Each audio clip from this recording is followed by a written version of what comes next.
Analyzing a company's balance sheet is not that hard. It's so easy a caveman can do it. No, seriously. This dude discovered fire, and this one discovered the automobile.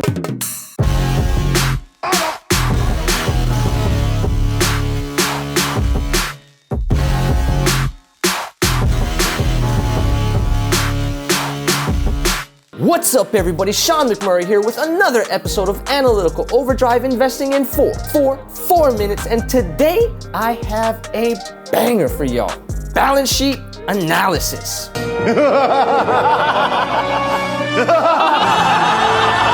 And there is nothing evil or diabolical about this.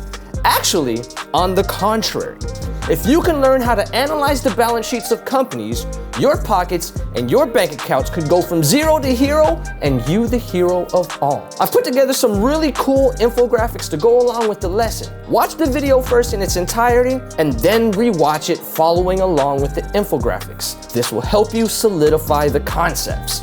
4 minutes now. How do I analyze a company's balance sheet? Quick interruption.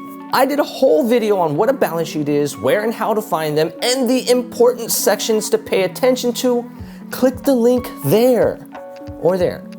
When analyzing a company's balance sheet, let's focus on two things. One is the equity of the business growing over time. Two, does the business have a lot of debt? If you can count to 100, the first step is easy. Let's continue our Amazon analysis by looking at their balance sheet. What we are looking at is total equity, and we are going to go back 10 years. What we want to see is that number increasing. In this case, it is increasing year over year. Had there been any anomalies, we would download Amazon's 10K for that year and see if they addressed it. Oftentimes, they'll address whether they've paid down debt or there was a share buyback that may have affected growth in equity. Boom, easy as that.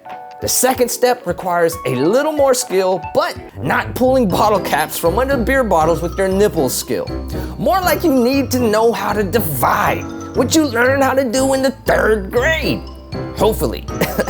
You totally got this. Does the business have a lot of debt? The answer is not as straightforward as you think. Everything is relative. A few $1,000s in debt for you and me is a lot, but to a company with $225,248,000 in assets, that's 2 minutes of stripper money. In order to properly analyze a company's debt and put things in context, we use a formula called the debt to equity ratio. Total debt divided by equity equals debt to equity ratio expressed as a percentage. And guess what? You already have the information. Go to Yahoo Finance and plug the data into the formula. We'll do this 10 years back and analyze the trend. A healthy debt to equity ratio is below 50%, which means they can pay off their debt easily by selling some of their assets.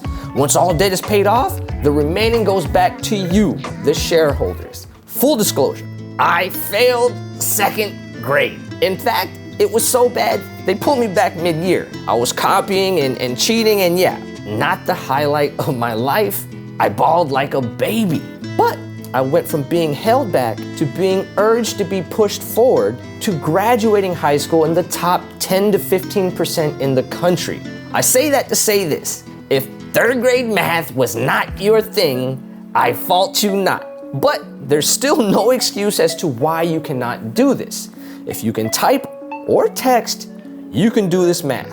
Just open up Google Spreadsheets and type the formula. Equals sum, open parentheses, insert the total debt number divided by total equity number, close parentheses, times 100, close parentheses. And the math will be done for you. As you can see, Amazon is all over the place, and their debt to equity ratio is in the hundreds of percent. Now, if we didn't understand Amazon's business and understand the cycle that they're in, this for sure would be a ding on their record, and I personally would not invest. Although, Amazon is still in its growth phase. They are just dumping tons and tons of money into growing the business, and quite frankly, the business is growing. You'll have to decide if this is an acceptable risk for you. Personally, I'd like to see the debt to equity ratio stabilize and begin to reduce over time to below the acceptable 50% threshold. If you didn't get it, the whole point of this exercise was to show you how to analyze a company's balance sheet. So right now you should be doing the Conor McGregor billionaire strut because you just leveled up. This is one more tool in your toolbox. I'll be introducing income statements in the next video. Make sure you rewatch if this is your first go through, but follow along with the infographics this time. If you found anything in this video entertaining, informative, or beneficial in any way, go ahead and smash the like button.